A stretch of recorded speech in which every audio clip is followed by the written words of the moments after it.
evening, DeKalb County School District families and stakeholders, and welcome to our comprehensive master plan question and answer session. I'm Cheryl Watson Harris, the very proud superintendent of DeKalb, and it's with pleasure that I welcome you this evening. We want to thank you so very much for being here. We are excited to engage with you regarding the questions that you may have related to the options proposed in our comprehensive master plan. We know that we have had many engagement sessions over the last few months, and we're happy to be at this point to hear your additional questions on the specific recommendations. The options that are brought to you this evening will allow the students in our wonderful district to continue on an upward trajectory towards success. As a school district community, we all desire the same outcomes: student success, functional facilities, and programs that will prepare our scholars for real-world experiences, as well as providing a solid early learning foundation. Among other things, exciting ideas that we have brought to you via these recommendations. I believe I can safely say that we all want the same things. But this evening is about you. This is an opportunity for you to open and lift up questions that you still have remaining after our engagement sessions throughout the last few months. I already see that we have Ms. Deirdre Pierce, one of our Board of Education members, with us this evening, so we want to thank her. And I would love to thank all the members of our staff that are here this evening to answer your questions, as well as our friends at Perkins and Will. And with that, I'm going to turn it over to Mr. Hans Williams. Thank you. Thank you, Madam Superintendent, and thank you everyone for being a part of the comprehensive master plan process as we're coming here into the finish line. I'm going to go ahead and turn it over to our partners over at Perkins and Will to give you just a quick refresher on what it was that was presented back on December 8th is when we put out the recording. There's much more detail. We're going to be assuming that everyone has seen that, the presentation of the draft comprehensive master plan, the draft CMP. And so anyone who is interested can go to the CMP webpage. You'll see it posted in the chat. Take a look at that full recording. There's a bit more detail, but I'm going to go ahead and let Barbara just do a quick rundown before we start getting into the questions and answers. Thank you, Hans, and thank you, Madam Superintendent. Again, thank you all for all your participation. This has been a long process. We've met with many parent groups, many principals, many community leaders, and honestly, it's your input and your feedback that has gotten us to where we are. I hope you've looked at the presentation that's been online since last week, but very briefly, I was just going to take you through the sort of the consensus recommendations and a bit of the timeline, and then really open it up for questions. But again, my heartfelt thanks to all of you for all the time and energy you've shared with us. Next slide, please. I just was going to take you through the recap, and this is in the presentation that's been online for a week, through the major recommendations. And we broke them down into type, and some of them are cluster moves and some of them are construction. But just to reiterate, some of the cluster moves that we're suggesting, and these are really suggested to balance out the district. As you know, we sort of worked at feeder patterns, we looked at overcrowding, we looked at underutilization, and we looked at facility condition. And as you know, I've reiterated many times, that's what really drove our recommendations. And again, let me reiterate, as always, these are recommendations. They're targeted towards 2031. This is a long-term plan, but just to reiterate, we are suggesting some cluster moves to balance the feeder populations into the high schools. And we are suggesting moving Hightower to the Chamblee cluster and moving Ashford Park to the Cross Keys cluster. We're also suggesting long-term the district look at consolidation of some of the clusters in Region 3 and 5 and redistrict it to address the underutilization at the middle and high schools there. Through our town halls, we got a lot of feedback about, we talked about the overcrowding, but we hadn't really talked about the underutilization. So we are definitely suggesting look at that and begin to look at consolidating some of those schools. We also are suggesting the major cluster move to deal with the overcrowding in Region 1 of creating the new cluster, building Sequoia High School and creating a Sequoia cluster. Next one, please. And as we've said to you many times, and it's interesting, we got a lot of good feedback. People were very excited about the magnets. We are suggesting that you create a career tech academy at McNair High School. We create a cyber technology academy at Towers High School, and we create a real performing arts academy at Avondale, at the Avondale High School site, and expand the high school and expand the K-12, the K-8 program there. We also are suggesting you expand the Wadsworth and Kittredge 4-6 magnets right now to 4-8, and that may happen over time. Wadsworth we probably can do right away. Kittredge, it's going to happen when we have a building to move that to. The K-8 conversions, again, which will not happen next year. The district is working through how to implement this, but we are suggesting you create a K-8 at Austin, at the new Dunwoody Chamblee, and at Smoke Rise. And all three of these will help alleviate the overcrowding at the middle schools that those schools feed. Next slide, please. And then in terms of new construction, I think you've seen this many times before, but let me just reiterate. The really priority projects there are building the new Cross Keys, building a Cross Keys Middle School, building the Sequoia High School, a new Sequoia Middle School, absolutely addressing the overcrowding and the poor condition at Stoneview, Idlewild, and Jolly, and then similarly at Hightower, Ashford Park, Farrington, and Chapel Hill, and then building a new Clarkston Middle School and also doing a new repurposed Clarkston High School on the Clarkston High School site.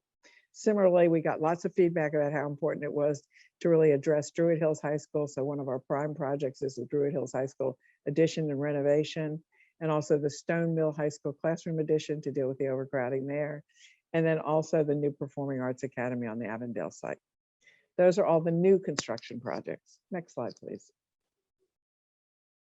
And then we are suggesting, again, this won't happen tomorrow, but long-term in the plan, we are suggesting the consolidation of Stone Mill and Stone Mountain Elementary Schools, hopefully at the Champion site as we begin to look at some of the redistricting and reallocation of students in the Region 3 and 5. We're also suggesting the consolidation of Cary Reynolds and Dresden, and that's important to us to do sooner rather than later in the sense that it opens up that site in Sequoia Middle School so we can build a high school and a middle school on that site. Similarly, we're suggesting consolidating Henderson Mill and Hawthorne because they both are in poor condition and both need to be addressed. We're suggesting the consolidation of Allgood and Dunare similarly, and the consolidation of Midville and Livesey at the Livesey site. And then one of the things, again, we got very positive feedback is our recommendation to create early learning centers throughout the district. And we are still looking at an appropriate site in Region 1, but we're suggesting perhaps in Region 2, McClendon, perhaps in the other regions, Pine Ridge, Allgood, and Tony. Next one, please. And then what people have continued to ask us is the timeline on this. And just to give you an idea of the timeline, let's go to the next slide. The only things that we really think will happen in the next 2 years, from 22, 23, hopefully we can relocate Cary Reynolds, and hopefully we can go ahead and relocate it possibly in the Nancy Creek site so that we can begin to look at developing that site where it is for the Sequoia Middle School and High School. And then we're looking at expanding Wadsworth. We can go ahead and do that and expand it to 8th grade and begin to look at the Performing Arts Center design. It won't get built for a number of years, but we can start designing it now with the input we got previously when we started the project, and then it went on hold. Similarly, the other projects that we're looking at and prioritizing for the next 4 or 5 years are the new Cross Keys High School, the new Cross Keys Middle School, the Sequoia Cluster High School and Middle School, and as I reiterated, the Cary Reynolds Dresden project, get that started as soon as we can. The conversions at Austin and Dunwoody Chamblee and Smoke Rise, we'd love to do in the 23-24 school year perhaps, so that we could go ahead and get the overcrowding addressed at those middle schools. And then the 3 schools that really were in the poorest condition and overcrowded were Stoneview, Idlewood, and Jolly. So they came to the forefront. Similarly, a project that desperately needs to be done, the Druid Hills High School renovation and addition. And then we'd love in the next 5 years to create the magnet academies, the Career Academy at McNair, the Cyber Technology Academy at Towers, and then a Flex Academy for virtual learning somewhere in the district. And we haven't been able yet to name that location, but we are still looking. And then the other projects that are out there are the next projects that really need to be done. And if there's extra money in SPLOST 6, we certainly would move them up. But basically, we just don't have the funds right now dedicated to them, or the Ashford Park Elementary, the Hightower Elementary, the Clarkston Middle School and New High School, the renovation at Stone Mountain, the construction of the Performing Arts Academy, and then the consolidations and then the other two new elementary schools, and then the early learning centers. And many of those early learning centers can't be done until the consolidations. So those projects we hope would definitely be done by 2030, but they just don't have designated funding right now. And on that note, let me open it up to questions. Oh, hey, Barbara, we still have next steps. We have next step. Wait, you want to do the next steps now? Would you like to Let do me the do next that. steps? Go ahead I'm and sorry. go to the next I'm slide. sorry. Hans is going to take you through in the next steps. Well, the next apologize. steps for the comprehensive master plan are, we have already completed the draft CMP document. I should say that's the draft CMP document is going to be ready for to be presented to the board. We've presented it to the public. That's what last Wednesday and tonight are about. The next big thing will be presenting an update on the comprehensive master plan to the board at the January board meeting. This will just be an informative, here is a summary of the comprehensive master plan, probably similar to what you've just watched, along with more details about what implementation will look like from the district's point of view.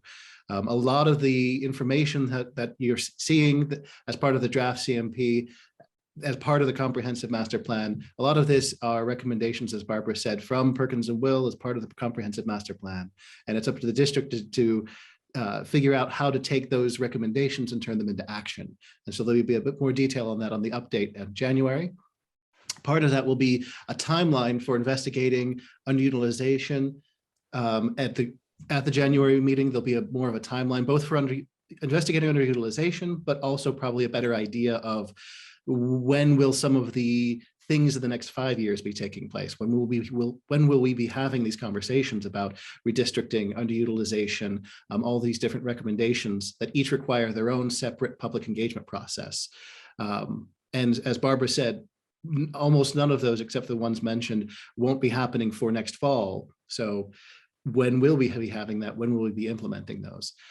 Then the Board of Education will accept the CMP in February. And then as part of that will be recommendations to change our funding, to align our funding sources, our capital improvement programs with these recommendations, so that the construction of new /repurposed Cross Keys High School can really begin, because to approve the funding for that and all of the other projects to make them in line with the CMP recommendations.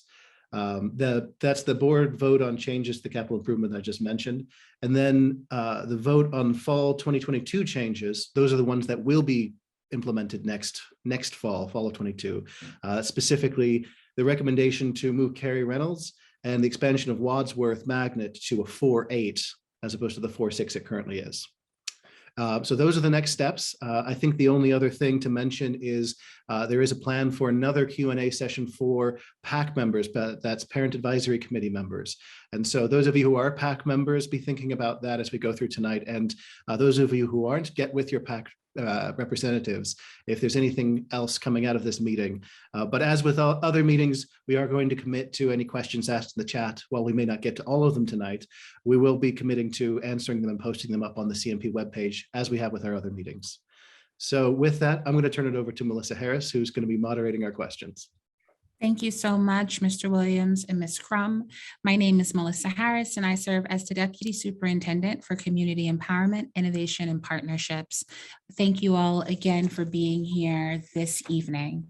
I encourage you, if you have questions, to please start to add them to the chat. If you have not already done so, you can use the chat or you can use the Q&A. Either way, I will see your questions and I will raise them here.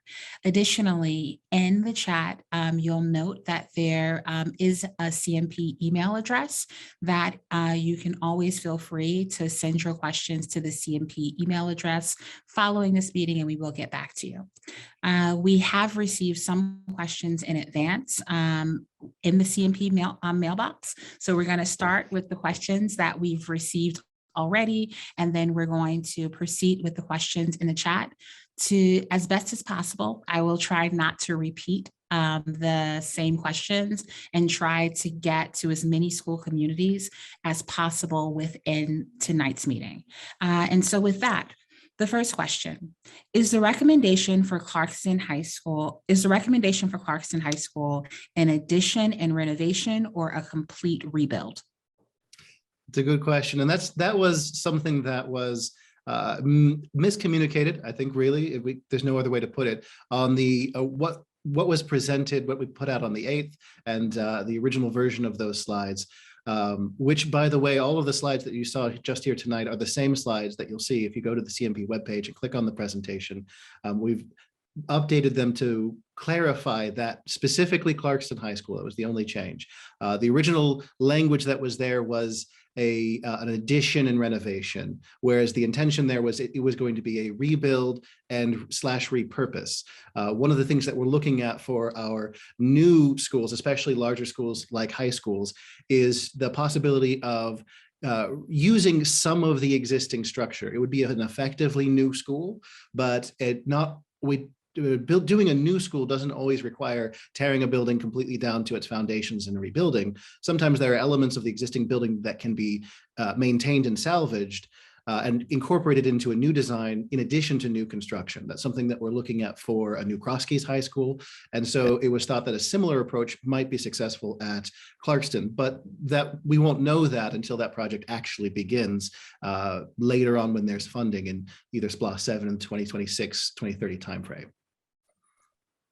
Thank you so much. Is there a site for the new Sequoia Middle School? The new Sequoia Middle School, and this is something that is, it makes sense that it's hard to, it may not have been clear when what was presented.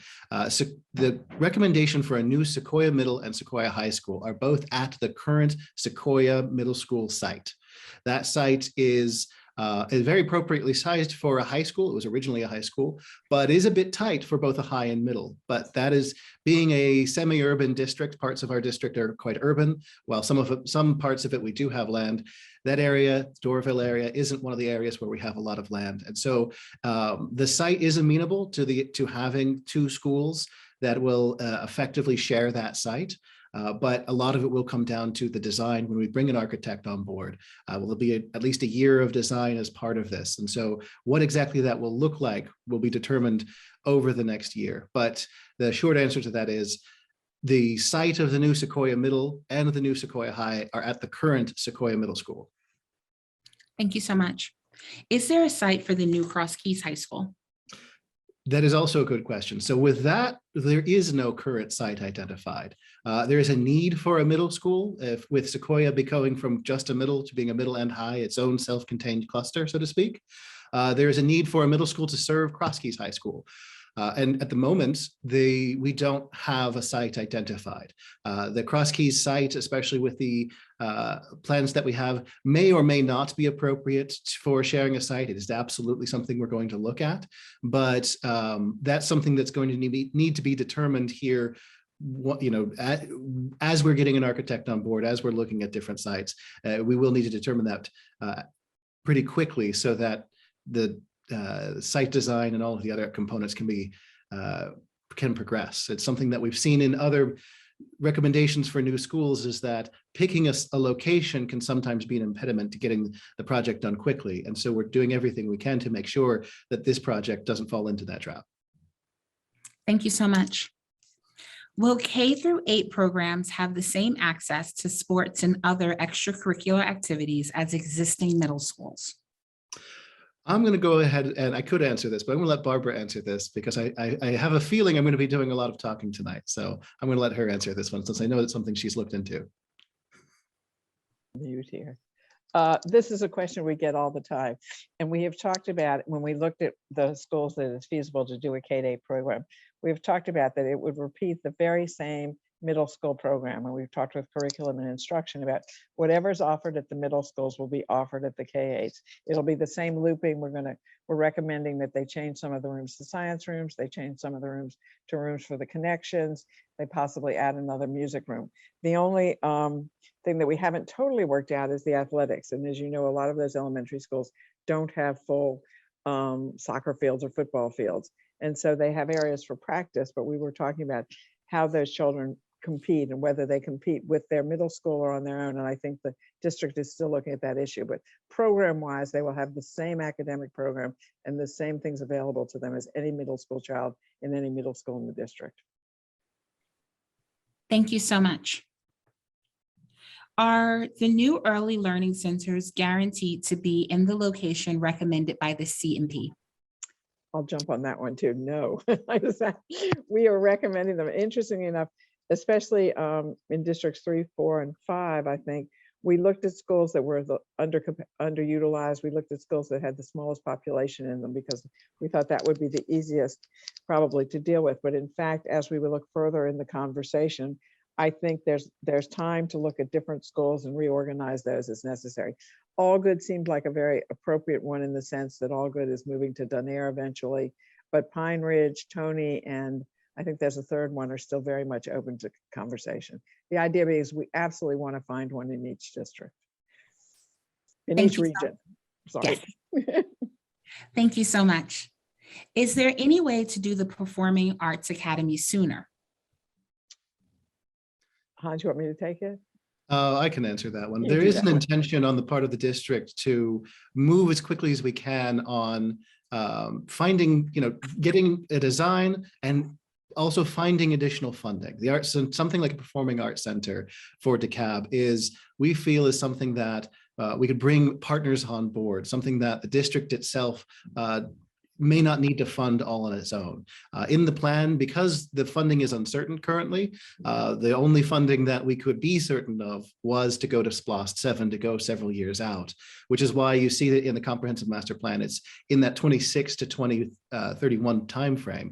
However, there's a real feeling that we could accelerate that we could get some funding, get partners on board so that it's not just a DeKalb County, fully DeKalb County school funded school. And with that, we would be able to accelerate it. It's one of the big reasons why we want to get that design done as quickly as possible, here in the next year or so that as soon as the funding is available, wherever it comes from, we can begin right away on that construction. Thank you so much. Will schools being rebuilt in the 2026, 2030 timeline continue to be repaired and improved? That is a very good question. There are several schools that have current projects or projects that are just about to begin that are recommended to be rebuilt. I think a good example of that is Farrington Elementary has a recommendation to be rebuilt, but doesn't have existing funding at the moment. And so what we're doing is taking several of these schools, including a few others where there's a recommendation to move the program. In the case of, I think, Champion and Kittredge and a few others, where we know that those are facilities that for one, either we're going to rebuild or move the existing program. And in the case of Champion, the recommendation is to combine Stone Mill and Stone Mountain elementaries into a new school on that site. So we wouldn't be keeping the current Champion facility. But until Champion has a new location to be at, that facility still has many needs. There's an existing project that is being worked on, being designed for renovating the HVAC system there, which is sorely needed.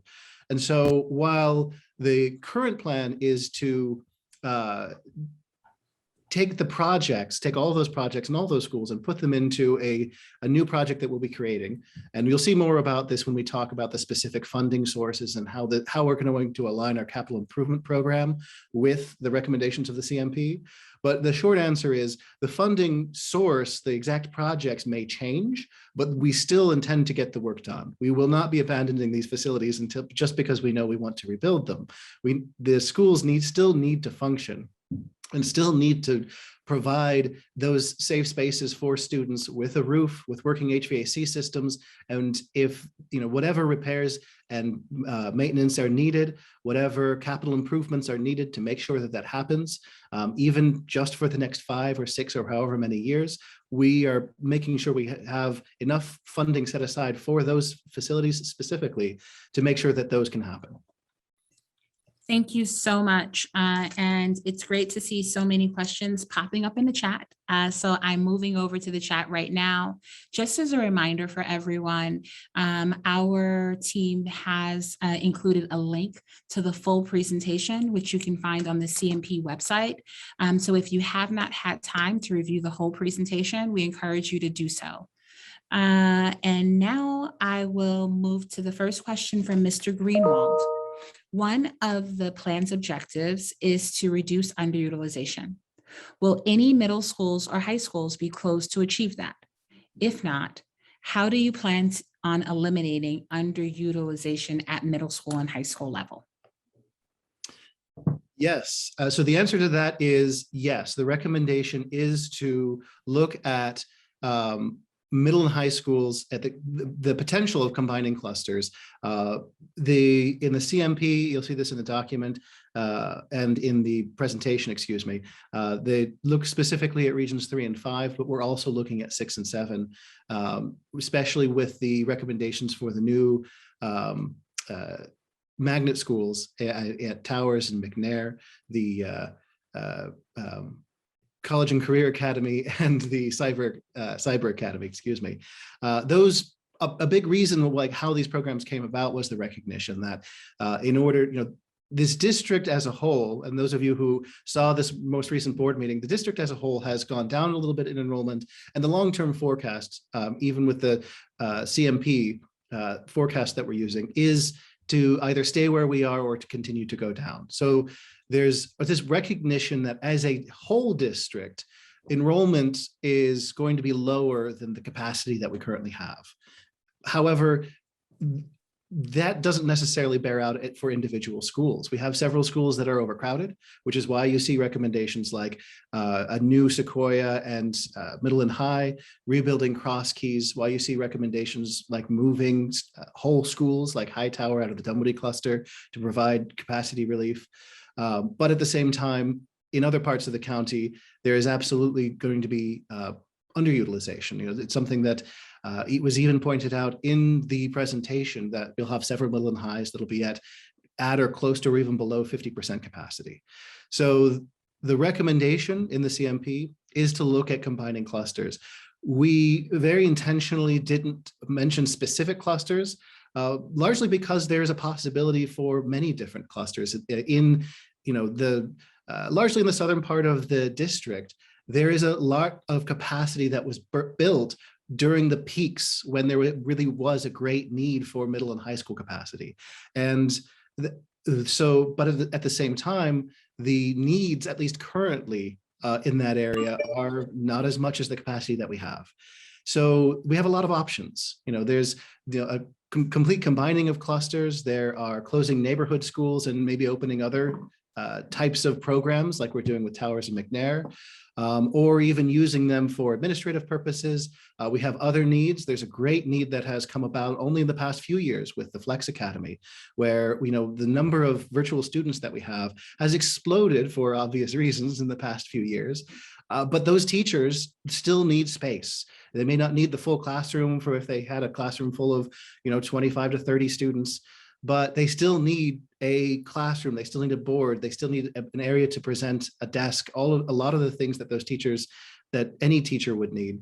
And we need to be able to provide space for, at this point, is well over a high school, it's almost a cluster's worth of students that we have as online students. And we expect that to continue. And so we have space needs that go beyond the neighborhood instruction that has been what this district and what all school districts traditionally look at. So the intention is to, and again, you'll hear more about this when we talk about the timeline at the January board meeting, but the intention is to have a conversation as a district about where can we consolidate neighborhood schools so that those facilities can be used for other purposes, whether it be a new program, something administrative or non-instructional, or just alternative instructional. So because there's absolutely a desire to continue to utilize these buildings. Our middle and high schools, as a director of planning, I look at them almost as strategic resources for the district. These are our gem facilities. They have, this is where we have our tracks. This is where we have our all the different amenities that everyone wants out of a school. And so we're absolutely not going to abandon these facilities. We're going to make sure that we use them. We just may be using them for something different than what we're currently doing. But so it's a bit of a long answer, but really it comes down to, yes, we absolutely need to and will be looking at closing schools as neighborhood schools, consolidating them so that there is not the same underutilization that we're seeing today. Thank you so much, Hans. And I would just only add to the end of your statement how we look forward, again, just saying that we look forward to the January, in January when we'll be able to put out a timeline for how we're looking to address underutilization by working with the community to come together to figure out the right plans for our children. So to our next question from Ms. McGinnis. I love the way you started this, Ms. McGinnis. I just wanted to comment that I feel this has been a very thorough and thoughtful process. I appreciate that the data and underlying assumptions have been shared along the way and feel that feedback from my community was taken into consideration. I do wish DCSD had done a better had better data to support their 950 seat elementary school model. Are these schools actually cheaper to run? What are student outcomes at these schools versus smaller neighborhood schools? Can we give any top line answers to that? This is absolutely something that's come up. It's been a standard practice is what I would say for the district over the past, especially decade. I know there were many conversations that were had in the planning for SPLOST 4. That was a bit before my time with the district, but I do, I came in just after that planning period and did hear about a lot of conversations that happened around, smaller schools versus what we think of in the district as larger schools at the 950. A lot of other school districts in the Atlanta area see larger schools, even elementary schools, as much, much bigger. But for DeKalb, at the time, the conversation settled on 900 or 950 for an elementary school. And then roughly in the 1,200 for middle and 1,600 for high. Since then, we have, at the prototype school, the standard design since then for elementaries has been at that 900, 950. But at the same time, we've also seen the need for even slightly larger schools, like with Indian Creek, and the recommendation for Dresden with the combination of Dresden and Cary Reynolds will need to be a larger school. Same thing with Dunair and Allgood. So that is something that we're seeing. And it is an unfortunate truth that some of the pressure for this is economic. I mean, I can say that replacing one larger facility is less expensive than replacing two smaller in many cases. But as is pointed out, a lot of the driving force for school decisions isn't just an economic of what is cheaper, what is not, it's what is best for students. And on there, it's harder to come up with convincing data in either direction. What I can say is anecdotally, speaking with the families and speaking with the administrators at the schools that we have built, there is a love of these schools, the love of being in them, a love of using them, and of teaching in them. And so it is something that, this is a conversation I think as a district we will need to continue to have, both with the schools that we are going to be building that are recommended to be built in the CMP, both under SPLOST 6 and under SPLOST 7, is as a district, what is, how do we look at these new schools? What size should they be? And what will best serve our students and our whole community? Did you have something you wanted to share, Barbara? Yeah, I just was going to jump in, if you'll forgive me. One of the things, because we heard you loud and clear about the love of neighborhood schools, is we did look at the economics of it, but more importantly, we looked at the program. The fact of when you can go from a 300 student school to a 750 or 900 student school, you get more teachers, more support, you get more counselors, you get more administrators, and basically you can do more music and more art and more STEM. In general, it's an increased program, and to us that seemed like a very good thing. So we heard both sides of this, but the fact that economically it made sense, and more importantly, instructionally it made some sense. And that's why we continue to keep it in the plan. Thank you, Barbara. Thank you so much. And now moving to a question from Ms. Bacon.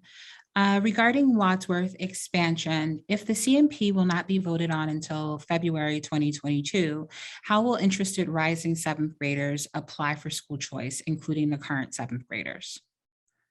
The intention is that by the time the school choice window opens, the decision will be made.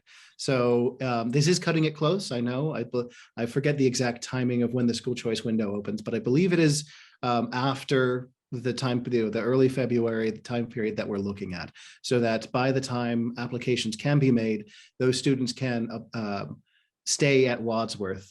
I will also say, with a lot of, because this is an expansion of the existing school, the default will be that those students will be able to remain at Wadsworth. They would almost need to apply to go somewhere other than Wadsworth or go back to their neighborhood school. So just as there's no need to apply to be from 5th grade to 6th grade at Wadsworth, it's a 4-6 school currently. Once the board votes to expand it, if the board votes to expand the school, then it would be a 4-8, and any current 6th graders would be able to remain. And then the question would be 7th and 8th graders that would want to come in and fill seats. And as I said, the intention is to be able to have those be available so that by the time that school choice window opens for applications, they can make this a part of it, and students will be able to apply. Thank you so much, Mr. Williams. One thing that I'd like to add for Wadsworth, we definitely look forward to joining your PAC meeting tomorrow evening. Dr. Stevenson, who is the director of the Office of School Choice, will be there, and I'm certain that she'd be able to go into details tomorrow and talk to the PAC about what you all would like to see as we consider this potential expansion at your school. But again, as Mr. Williams said, this, of course, is subject to our Board of Education voting to approve this proposal. We thank you, Wadsworth community, for your continued interest. We've enjoyed all the emails that we've received. Thank you so much. And so moving to the next question from Mr. Seskin. For any of these new projects, when will traffic studies be conducted? For example, there are already several issues with additional traffic with the surrounding schools at Lakeside, Globe Academy, and Shallowford presently, as well as excess speeding within the neighborhood, as that is often used to cut through for Shallowford and Briarcliff. And I don't think that the CMP committee has considered when proposing the merger of Henderson and Hawthorne on the Hawthorne site. So going back to the original question, when will traffic studies be conducted? Traffic studies are a standard part of the design process for these schools. So when we started, along with designing the site design of the architect, in fact, often before then even, there'll be a traffic study that's done for the site. What will this look like? What does current traffic look like? And what is traffic projected to look like in this future year when the school opens at its larger size? At the same time, I can say for the combination of schools like Henderson and Hawthorne, the recommendation in the CMP to be at the Hawthorne site, I believe, was largely based on the size and configuration of the sites. But when that project comes around to be funded, and when it comes around to begin, and for design to begin, that is absolutely something we will look at, is which of these two sites is the most appropriate, to make sure that that decision isn't simply based on this one looks a little bit bigger or maybe looks a little bit less hilly, but it's actually based on what is the most appropriate site for both be able to have the facilities, the amenities, the parking, but also transportation and all the elements that go into a successful school facility. Thank you. You talk about Cary Reynolds, but you want to merge it. Okay. Are we considering the new development in the Doraville area? Yes. Development. So with the forecast that we do both as a district, and we had Cropper GIS come on board for the CMP for their long-term forecast. Both of them do take into account housing, new housing development, both what is submitted to the county by developers for applications, but also we work with a few different data providers for new development. So to make sure that we have an idea of what's even being thought about, what hasn't yet been submitted, so that we can, as much as possible, factor that into our projections for the future. So yes, we are considering new development in the Doraville area, in the Dunwoody area, in the Druid Hills area, all the areas that we're seeing development, especially in the southern part of the district, we see a lot of single family housing going up. All of this we're keeping track of for the long-term plan, long-term forecast for the CMP, short-term forecast for, internally as the district, to make sure that we have our resources aligned. Yes, absolutely. Thank you so much. How will expanding school choice actually mean choice? How will you address the issue that magnet programs disproportionately serve the privileged, given the enrollment process and the need to be able to transport children on a daily basis? So I can't speak as much to the school choice process. That's something that I'm aware of. I know that we have a school choice. Many of our programs are open to students throughout the district, but I can speak to the transportation. There is it's not door-to-door transportation like a neighborhood student would receive, but there is a transportation network so that students who live across the district can go to our district-wide magnet schools. We have many students who are able to go all the way north up to Chamblee High School as part of the Chamblee Magnet program on our district magnet shuttle service. I believe they can, they would have the parents drop them off at a central drop-off location that's monitored by district staff. They're able to then take the shuttle up to the school and reverse on the way back. So transportation is something that we, as a district, we absolutely want to make sure that transportation is not a barrier that's keeping students from our choice programs. Thank you so much, Mr. Williams. And one thing that I will add, Perkins and Will has definitely made the recommendation to the district that we do an audit and look at all of our choice programs so that we can ensure that we are addressing quality, we're addressing equity, and we are addressing the programmatic pieces of the school choice programs within our district. This is something that the superintendent is considering, and I'm certain that we'll hear more on this in the coming months. So thank you so much, Mr. Williams. Moving on to the next question. I'm trying to make sure that I get to everyone. Let's see. So the question here is, can we see research that was used to show merging smaller elementary schools is beneficial to the well-being and education of our children?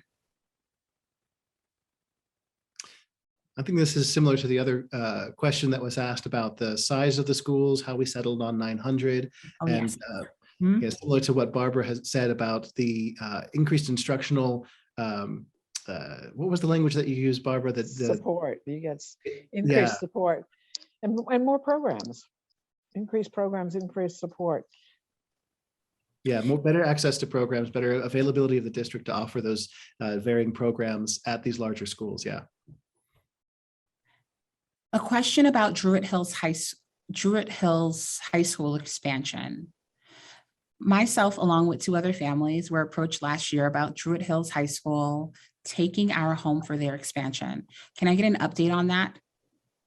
So looking at Druid Hills High School is on a very small piece of land, and the addition/renovation, we did struggle with the language of this because unlike other schools, the intention at Druid Hills High is to replace an existing facility or a portion of the facility, which was originally built, I believe in the 1950s as an elementary school, and then later was repurposed and merged with the next door high school to become the full Druid Hills High School we see today.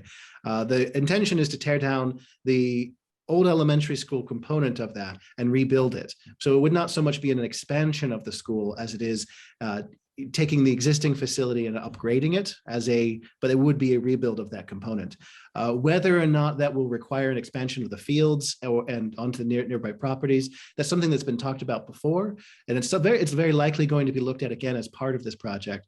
But until we look at the site design, bring an architect on board, it's difficult to say.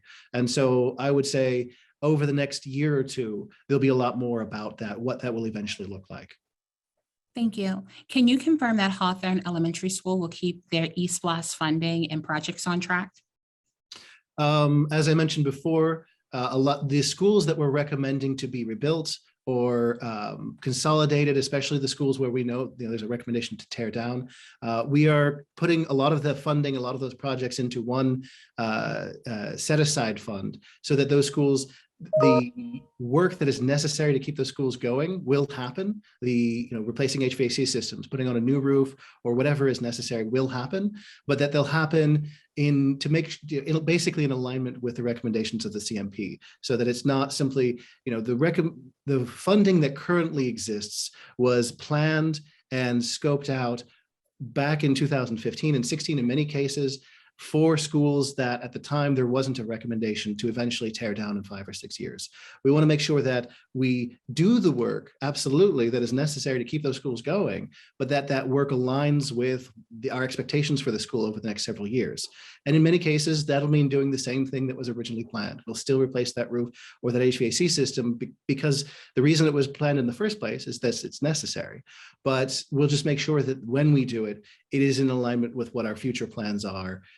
It's and we're not putting a 20-year roof on a school that we plan to tear down in 5 years, unless that is what is absolutely necessary to repair the roof and to keep it going for that 5 years. Thank you. Did you change the plan for Kittredge K through 8? No, and Kittredge is well, in many ways, Kittredge is its own special category of school, but the recommendation in the CMP is to expand Kittredge to K through 8 also. However, is in addition to Wadsworth. However, there's a recognition that the current facility isn't large enough even for the existing program. There's no way that Kittredge can expand to a K through 8 program in its existing facility. It will need to move. And so the recommendation remains, however, a new location will need to be identified.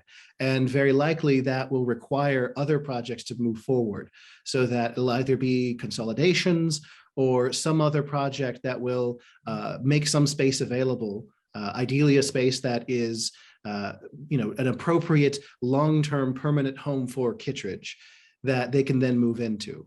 And so that recommendation K through 8 still remains. It just we won't be able to move forward with it as quickly as we will at Wadsworth. Hans, we did not recommend Kittredge going to a K-8. We just recommended the Kittredge expand from a 4.6 to a 4.8. I'm sorry, we've done this when we have these discussions because we are talking about K-8s at so many other schools yes, Kittredge and Wadsworth are 4.8 magnets, high achievers magnets from 4th grade to 8th grade is the recommendation, not kindergarten. I apologize. In light of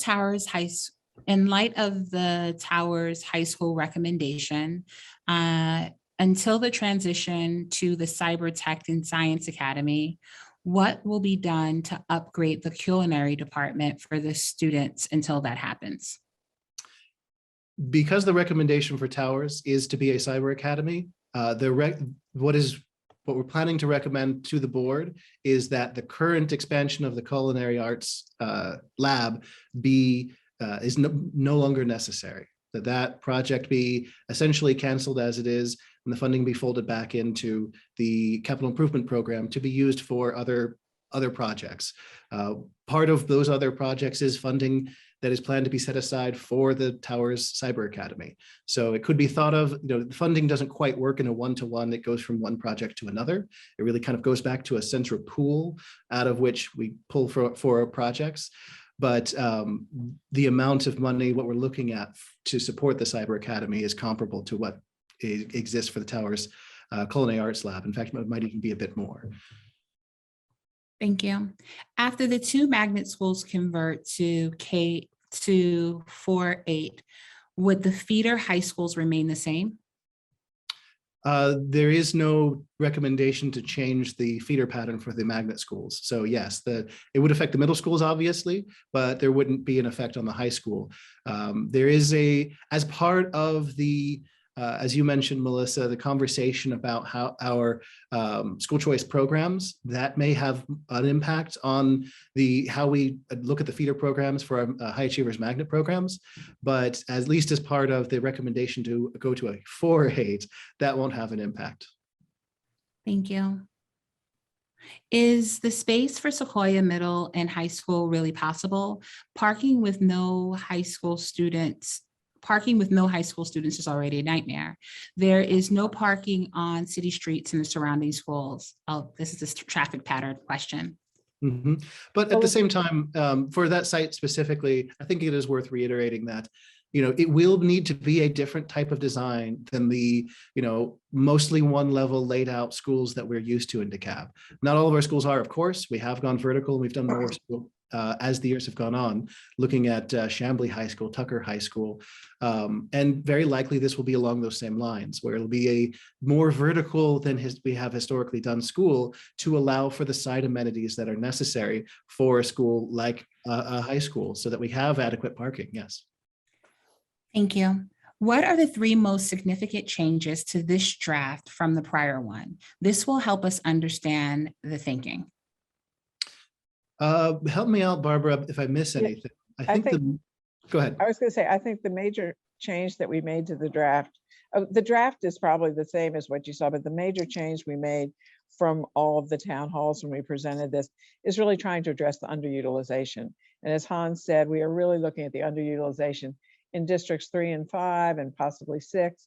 And also, as he said, we're not going to, the intent right now is not to recommend closure of any of the middle and high schools, but to reorient the programs. If we consolidate some of the populations, there are programs like the Flex Academy, there's programs like Elizabeth Andrews, DECA, there are a bunch of programs that really would like to be relocated.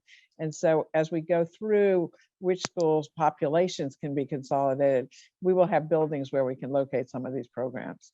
And one of the programs we talked about really was trying to locate Champion closer to the elementary theme schools, because one of the issues was it was far away.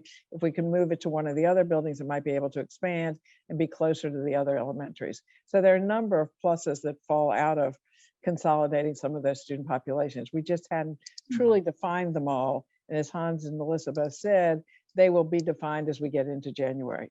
But we heard you loud and clear about deal with the underutilization. Well, they'll be defined as we get into those conversations with the community, likely starting next year. January was when the timeline for when those conversations will happen will come out. Correct. Sorry. Thank you so much. A question from Ms. Rebecca. How has COVID affected school enrollment, especially since DeKalb County schools were closed to in-person learning longer than other school districts? Do you think enrollment will increase after COVID ends, or people become more accustomed to the new normal? I wonder how this plays into underutilized schools. And this is similar actually to a question I answered at the board meeting.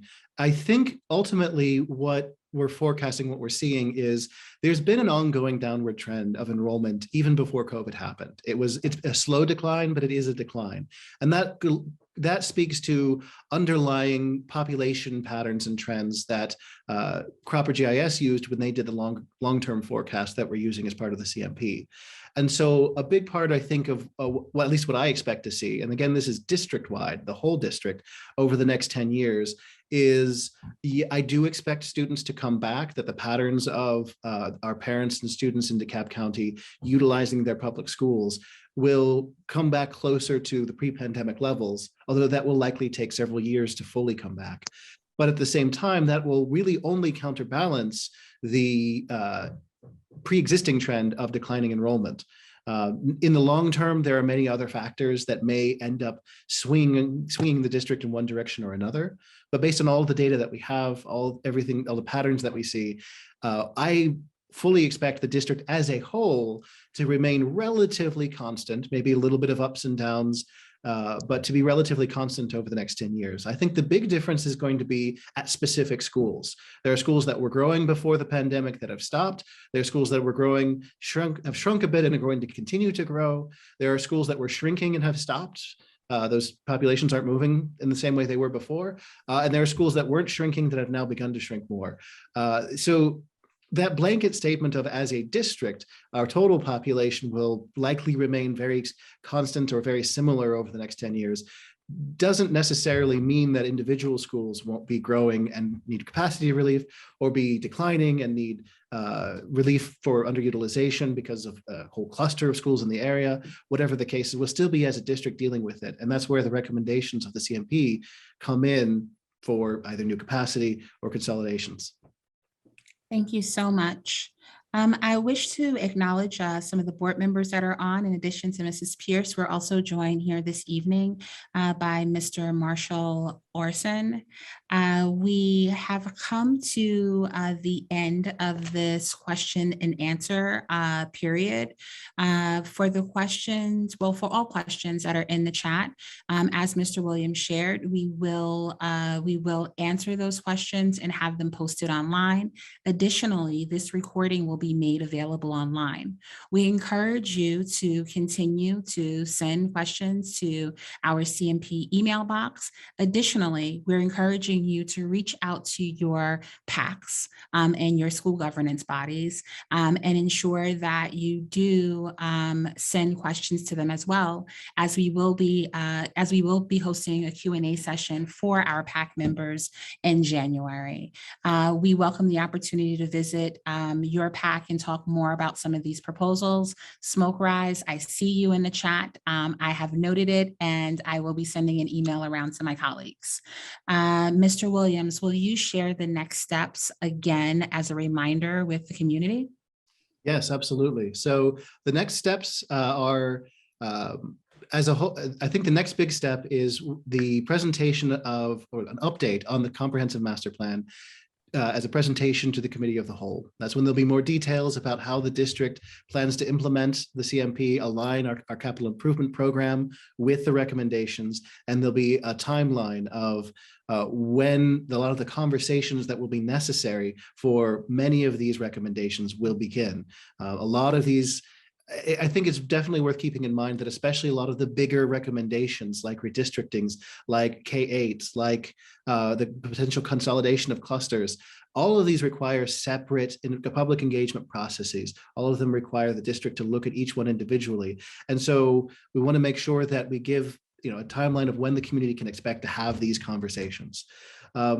That'll be at the January board meeting. After that will be in early February, the board will accept the CMP.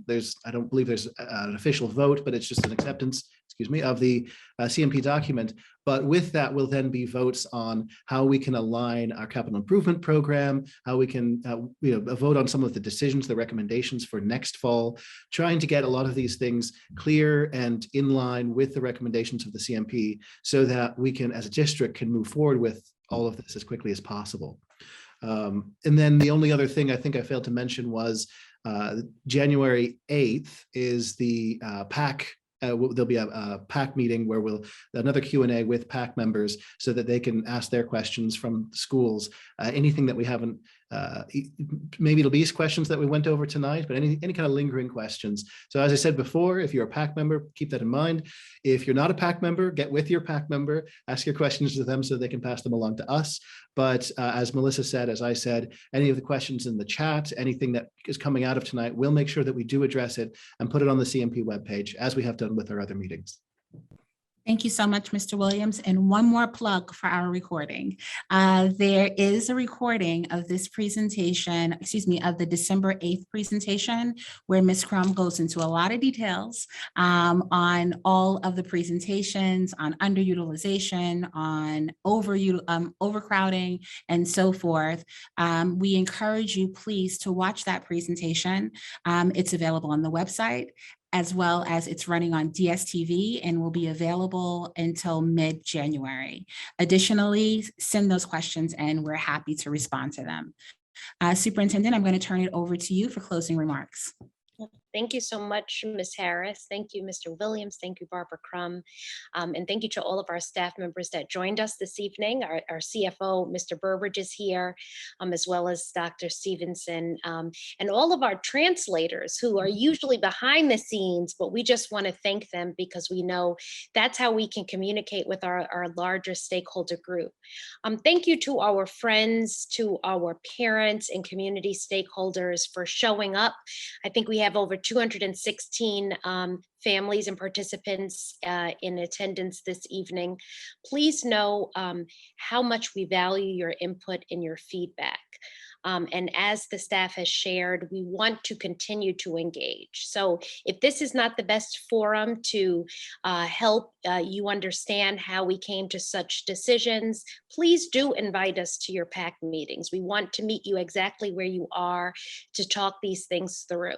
The other thing that I would just like to lift up in closing is to remember that after these decisions are made, we want to have authentic community engagement. So if your school's becoming a K-8, that's not something that's going to happen overnight, that we're going to have a planning process in which you'll have the opportunity to engage and lift up what's most important to you. So we want to make sure that even after the final recommendations are approved by the Board of Education, that the communities, the children and the families have an opportunity to really make those recommendations your own. And you have our commitment in that space. But as always, we're just excited that you've shown up, that you've told us what you're thinking, and we will continue to respond on our CMP webpage, as well as any opportunity we have to engage with you directly. So again, thank you to Mrs. Pierce and Mr. Orson for joining us. And we wish everyone a very, very happy and healthy holiday season and just a wonderful evening. Thank you so much.